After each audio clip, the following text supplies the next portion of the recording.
دنیا میں ووٹ خریدنے کی روایت کتنی پرانی ہے؟ پاکستان میں عوامی نمائندگان کو منتخب کرنے کے لیے ہونے والے ہر قسم کے انتخابات کے دوران اور اس کے بعد دھاندلی کا شور سنائی دیتا ہے۔ ساتھ ہی مخالفین پر الیکشن جیتنے کے لیے پیسوں کا بے دریغ استعمال کرنے کے الزامات بھی لگائے جاتے ہیں، جس میں ووٹرز کو خریدنے کا الزام بھی شامل ہوتا ہے۔ لیکن ووٹ خریدنے کی روایت بہت پرانی ہے۔ یہ روایت کسی اور کی نہیں بلکہ اس ملک سے چلی جسے مادر جمہوریت کہا جاتا ہے، یعنی انگلستان۔ وہاں یہ سلسلہ 18ویں صدی میں شروع ہوا تھا۔ اس زمانے میں طبقہ اشرافیہ سے تعلق رکھنے والے افراد انتخابات میں کامیابی کے لیے اپنے خزانوں کے منہ کھول دیتے تھے۔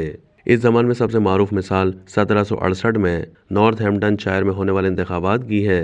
ان انتخابات میں 3 دولت مندوں نے اپنی نشستیں جیتنے کے لیے 1 لاکھ پاؤنڈز استعمال کیے تھے۔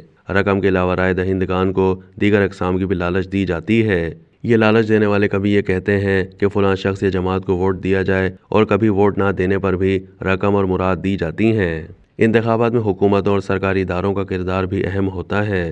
پاکستان کی سپریم کورٹ میں یہ ثابت ہو چکا ہے کہ کس طرح ایک سرکاری ادارے نے ایک انتخابات میں رقم استعمال کر کے ایک سیاسی اتحاد بنوایا تھا۔ اسی طرح 1970 میں چلی میں مرکزی انٹیلیجنس ایجنسی نے سیاہ پروپیگنڈے کا سہارا لیا تھا۔ وہاں سوشلسٹ اور کمیونسٹ کے درمیان قائم ہونے والے اتحاد کو توڑنے یا غیر مؤثر کرنے کے لیے کئی سیاسی جماعتیں بنوائی گئی تھیں۔ انتخابات کے دوران بعض صورتوں میں تشدد کے خوف کی وجہ سے بھی رائے دہندگان کو مجبور کیا جاتا ہے کہ وہ کسی مخصوص جماعت یا امیدوار کو ووٹ دیں۔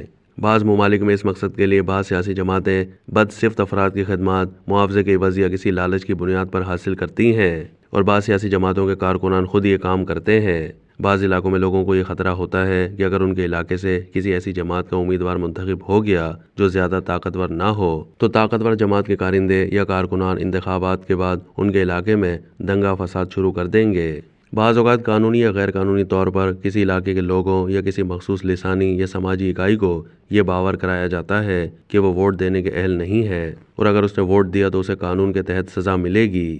امریکہ میں 2004 میں الینوائے میں کک کاؤنٹی میں اسی طرح کا طریقہ کار استعمال ہونے کی شکایت سامنے آئی تھی۔ انتخابات کے موقع پر اطلاعات کی ترسیل بہت اہم کردار ادا کرتی ہے۔ کبھی رائے دہندگان کو ان کے حلقے، ووٹر نمبر، پولنگ بوتھ اور پولنگ کے وقت کے بارے میں غلط اطلاعات فراہم کی جاتی ہیں، اور کبھی اطلاعات درست فراہم کی جاتی ہیں لیکن انہیں لوگوں تک پہنچانے میں اتنی تاخیر کر دی جاتی ہے کہ وہ غیر مؤثر یا نقصان دہ ہو جاتی ہے۔ ترقی یافتہ جمہوریتوں میں سیاسی جماعتیں اس موقع پر اپنے شعبہ اطلاعات اور نشر و اشاعت کو بہت چوکنا رکھتی ہیں، اور رائے دہندگان کو درست اطلاعات بر وقت پہنچانے اور مخالفین کے پروپیگنڈے کا توڑ کرنے کے لیے ہر جدید ذریعہ ابلاغ استعمال کرتی ہیں۔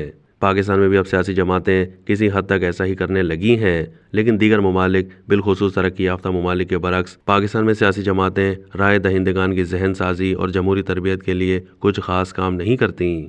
ترقی یافتہ ممالک میں سیاسی جماعتیں ایک قدم آگے بڑھ کر رائے دہندگان کو یہ تک بتاتی ہیں کہ انتخابی دھاندلی کسے کہتے ہیں، یہ کس طرح کی جاتی ہے، اور عام آدمی اسے کس طرح روک سکتا ہے یا اس کے بارے میں شکایت کر سکتا ہے۔